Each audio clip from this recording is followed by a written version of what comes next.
My childhood friend, let's call her Emma, and I were out camping in the forests of Maine.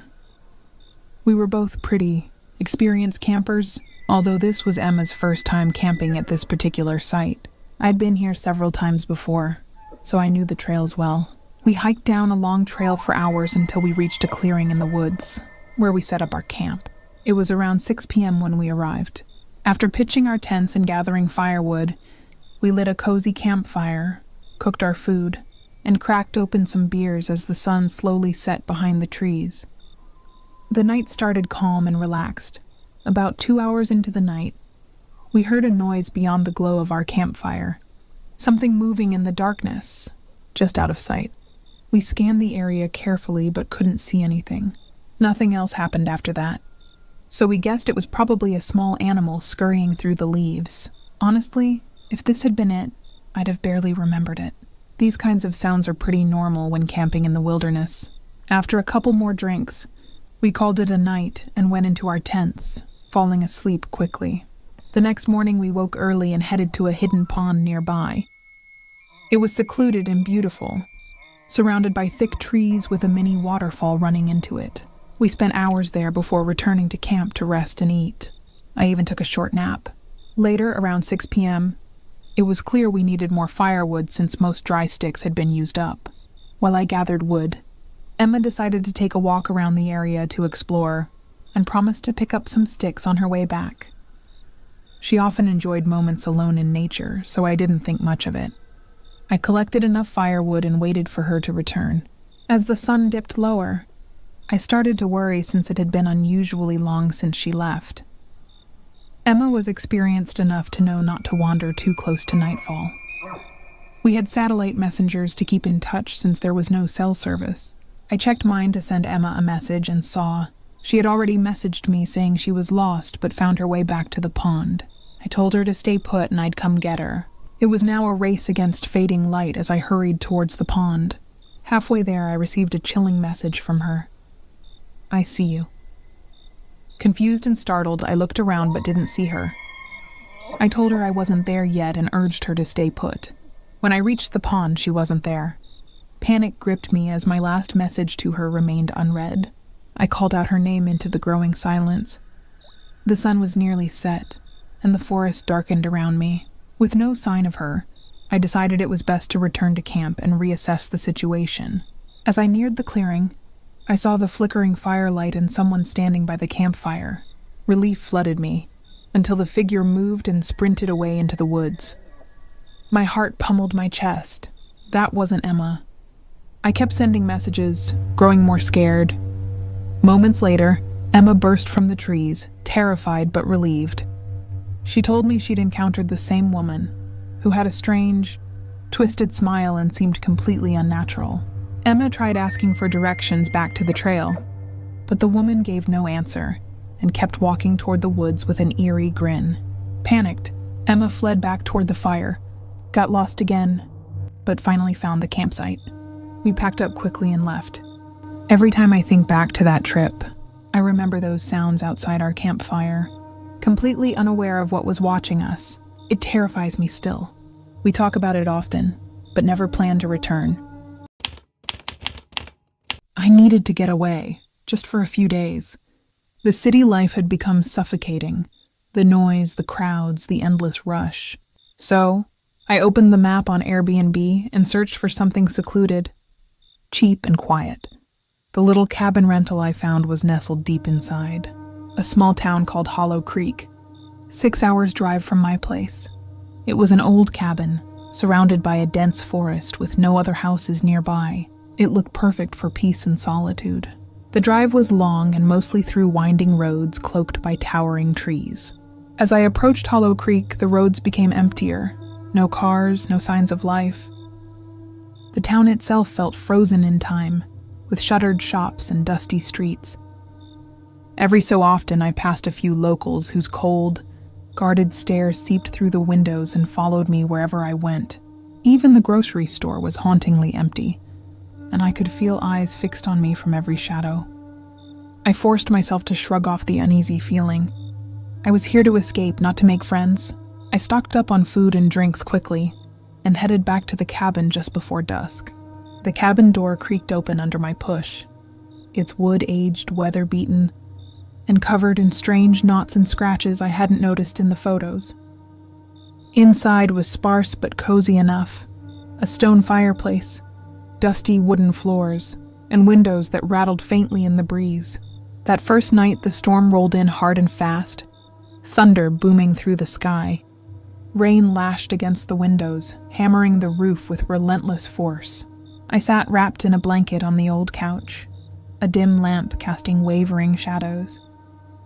The TV was on, but I wasn't really watching. My thoughts kept drifting back to that strange feeling from town. The way the locals had looked at me, the silence, the coldness. Then, without warning, a single sharp knock sounded on the front door. My heart jolted in my chest. Outside, the wind howled and rain hammered the earth. There was no way anyone could be walking there, let alone someone brave enough to knock on a door in this storm. I sat frozen for a long moment, debating what to do. Cautiously, I peered through the grimy window beside the door. Darkness stretched deep beyond the crooked path leading away from the cabin.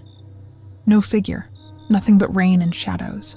I choked back rising panic, convincing myself it must have been a branch or something blown by the wind.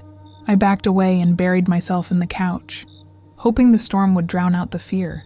But then came the cough, low, hushed, from just outside the window on my right. A quick, deliberate cough done with effort to not be heard. I snapped my head toward it, catching a flicker of movement, a silhouette, darting away into the dark trees beyond the porch. Someone was watching me. I grabbed my phone with shaking hands and dialed 911. Speaking softly, I told the operator what was happening.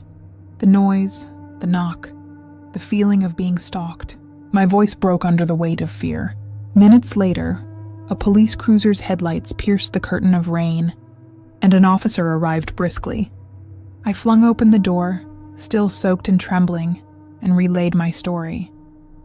But the officer's face was bored, maybe annoyed. He barely glanced around, nodded once, and concluded with cold disinterest. "There's no one here now.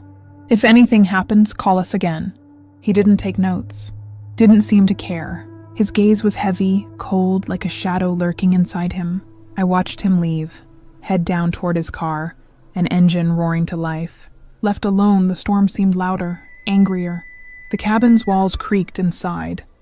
I locked every door and window I could find, but felt less safe than before. Then, the banging started. Heavy, repeated knocks on the front door shattered the fragile calm I'd clung to. They weren't tentative anymore. They were demanding, relentless. I peeked through the window again. No headlights, no car, no person in sight.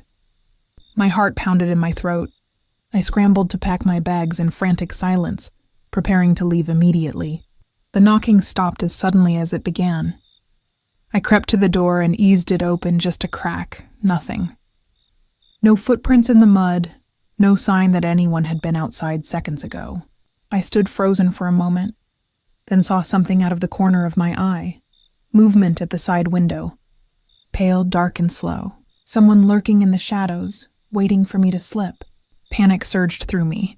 I bolted out of the cabin into the storm. Running through the mud-slicked driveway, I threw myself into my car, locked the doors, and peeled away under the torrent of rain, barely able to see the road ahead. The image of that shadow near the cabin followed me like a curse. I still don't know if it chased me or not. The heavy rain hid everything.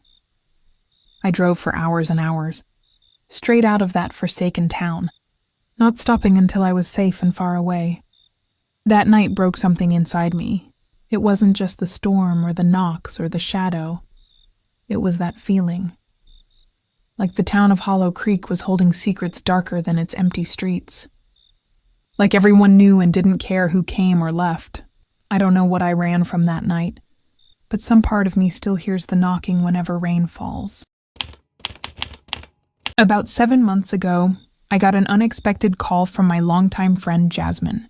We had met in college and stayed close despite the miles between us after graduation. She sounded tired, her voice low and strangely distant, unlike the lively person I remembered. She said her partner was out of town for the weekend and invited me over to spend some time with her. I hadn't seen her in over a year, so I eagerly accepted. The drive to Jasmine's place took me through quiet highways and smaller towns as daylight faded into evening. Her house was an old, modest structure nestled on the outskirts of a sleepy, rural area, far from the bustle I was used to. The yard was overgrown, and the porch light cast long shadows across the cracked cement steps as I approached. I knocked on the door and waited, but it took longer than usual to open. When Jasmine finally appeared, the first thing that struck me was how different she looked. The sparkle I always associated with her was gone. Her eyes were dull, her movements sluggish. She barely smiled, and when I hugged her, her arms felt strangely cold. We sat down to catch up, but the conversation felt forced from the start. Jasmine barely responded to my questions about work or life. Her gaze drifted around the room unfocused. I chalked it up to stress or fatigue and tried to focus on making her comfortable. As the night deepened, she insisted we stay up, despite how tired and exhausted she looked. I suggested going to bed early so we'd both be fresh the next day, but she brushed me off, her voice barely above a whisper. There was an odd intensity in her tone, a sharpness that didn't fit with her exhausted appearance, and it began to make me uneasy. She took me on a tour of her small house. Everything seemed normal until she led me to the spare bedroom. The door creaked open, revealing an empty room with a single bed neatly made against the wall. The room looked almost brand new, too new for a place that felt as lived in as the rest of the house. It was as if the room had been specially prepared for me. I forced a smile and tried to ignore the creeping sense of discomfort. Somewhere deep inside, something was wrong, but I couldn't put my finger on it just yet. Later, unable to shake the feeling, I sent a text to Jasmine's girlfriend, hoping she might shed some light on my unease. That's when everything began to unravel. Her girlfriend's reply stunned me.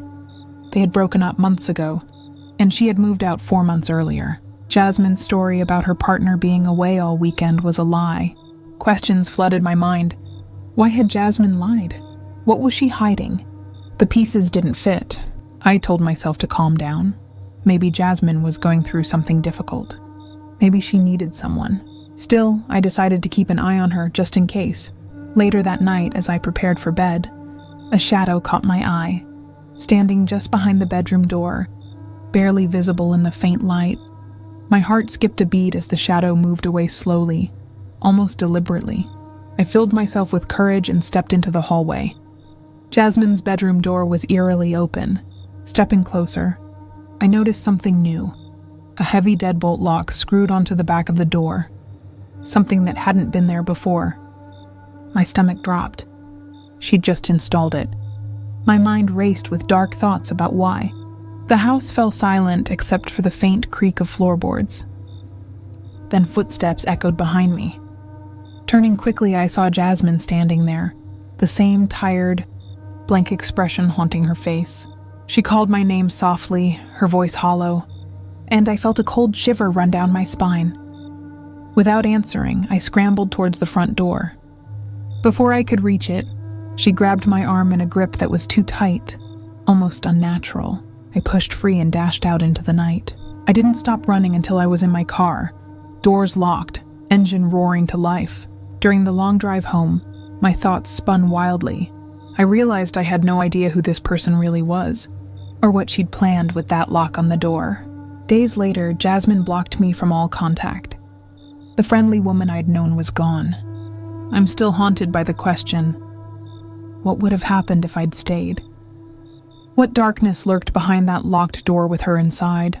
Sometimes, I swear I can still see that shadow moving just beyond the edges of my memory, waiting for me to forget, but I never will.